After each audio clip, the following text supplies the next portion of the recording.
Hello guys, and welcome to another video. If you're watching this, you're probably one of the people on this server, though not necessarily. And you're wanting to know more about the server and how it works and what interesting things there are to set this server apart from others.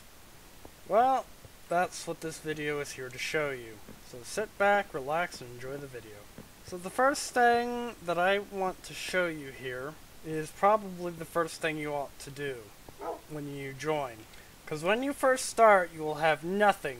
No armor, no tools, no food. And it might well be the middle of the night. And there's mobs about at the middle of the night, so what you gonna do? Well, I'm here to tell you what you're gonna do is you're going to open up a kit. Kit starter. You can only use this once per season. And this season just started, so it's gonna be a minute. And what this kit has is a full set of chainmail armor, a full set of stone tools, and a stack of 64 bread. Now, let's assume that you died somewhere. Not really far away, kinda nearby. And you want to get back there, but there's a lot of mobs around it. It's kind of dangerous, kind of sketch, or there's mobs between you and where you died. What you want to do is you want to do /kit basic. You can use that every hour. It doesn't matter if your normal equipment is the starter kit, or if it is maxed out enchant netherite. Some protection is better than no protection when getting your stuff back. Something else of note. You see this thing with the coordinates and the compass and the clock? That's no mod on the client. That's provided by the server. And how you turn that on or off, it's off by default. You do trigger ch_toggle. That'll turn it on, that'll turn it off. It'll give you a bunch of info that would normally be found on the F3 menu. Next thing I want to show you is these 4 items. The stick of yeet, the resistance shard, the speed shard, and the strength shard. Now, let's start with the stick of yeet. Let's find an unsuspecting victim. Look at this dude. What does he got here? Photography, many blocks. Get out of here. Get out of here, fool. So, yeah, this is just a simple knockback stick. It sends things flying. It sends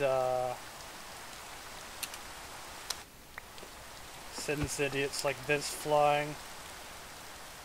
I said it sends idiots like this flying. Oh, you're out of sprint, are you?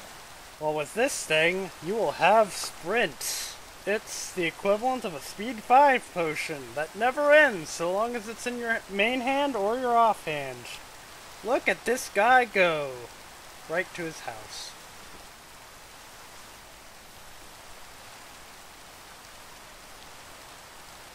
The next shard I'd like to show off is the resistance shard.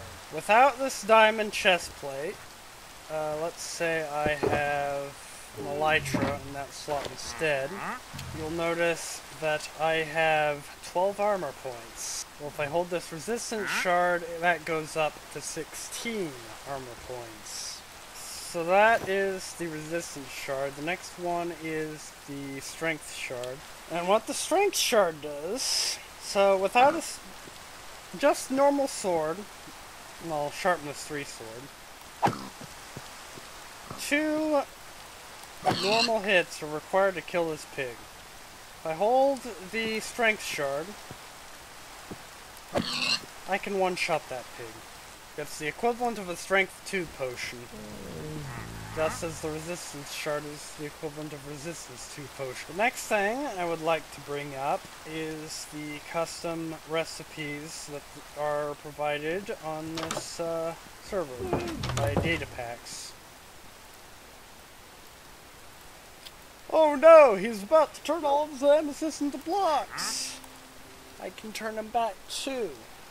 turn my quartz into blocks, and I can turn them, well, I turn them into slabs, but that's that's a thing where you can take, like, blocks of, say, the sandstone. Huh. Yeah, you can turn the sandstone back into sand.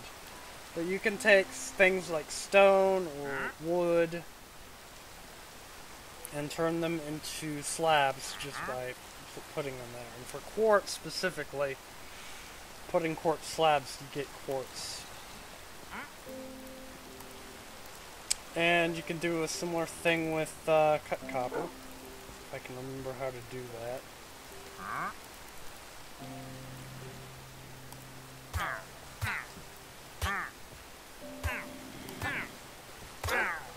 Idiot. So you can completely recycle all kinds of copper blocks.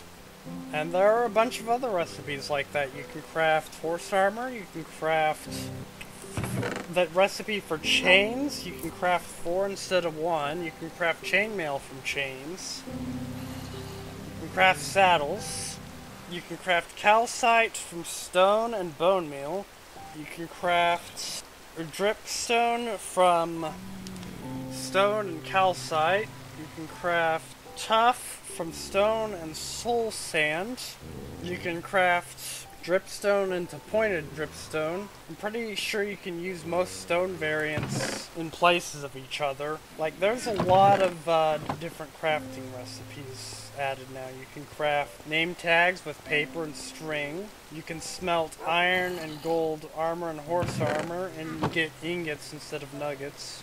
You can also smelt down stone tools to get flint, leather armor to get charcoal. The only things you can't recycle are diamond and netherite stuff, and that's for balance purposes. We have the G-sit plugin, which means we can sit or lay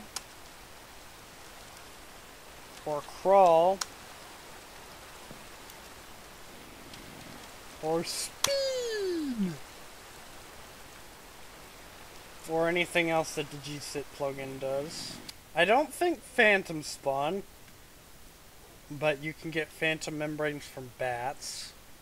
If I'm wrong about this, please let me know.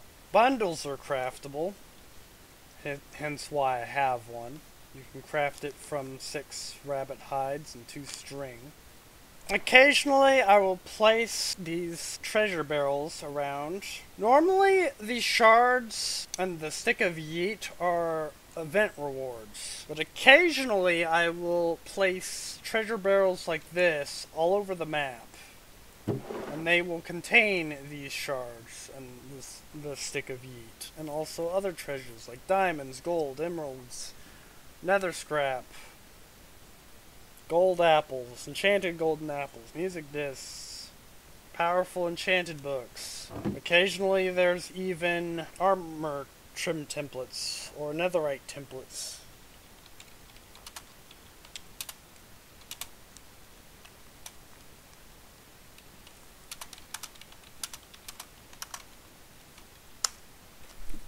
Now, I will say that, among other things, in the treasure barrels, you will often get extremely overpowered enchantments such as Protection 10 or Looting 5 or something like that.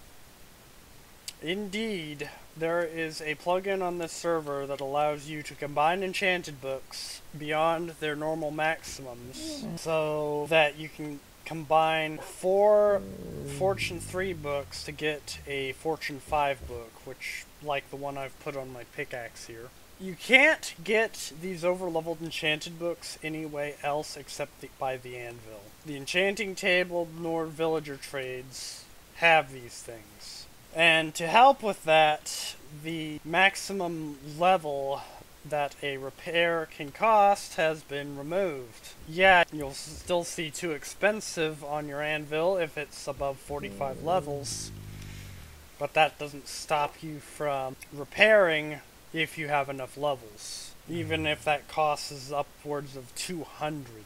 That plugin is entirely custom, by the way, one of our managers, Homerino, made it for us, and we love him for it. Platonically, of course. Shortly after this video goes live, I'm going to be scattering a bunch of treasure barrels all over the map again. So, and I can guarantee Moon will not get all of them like usual. Don't worry, Flecky, you'll still have your chance. Another nice thing to know is if you want to know if someone's been messing around with your stuff, you can do /co inspect and either right or left click to see who's been rotating your pots, potato. You can check transactions in your containers. Like, I can see that Flipper's been in my iron. Of course, he had permission. But if you notice that someone has been mucking around with your stuff and they didn't have permission to do so, please alert me or one of the other staff as soon as possible so we can get to the bottom of that. We are capable of rolling your stuff back if anything's missing, and the sooner you get back to us the better, because we don't like rolling back week-old reefs and thieves. That's all I can think of for now. If you're not already on the server, the Discord is in the description for it, and you can join there and get whitelisted, and we'll be happy to have you. Otherwise, I hope you enjoyed this video, and have a nice day.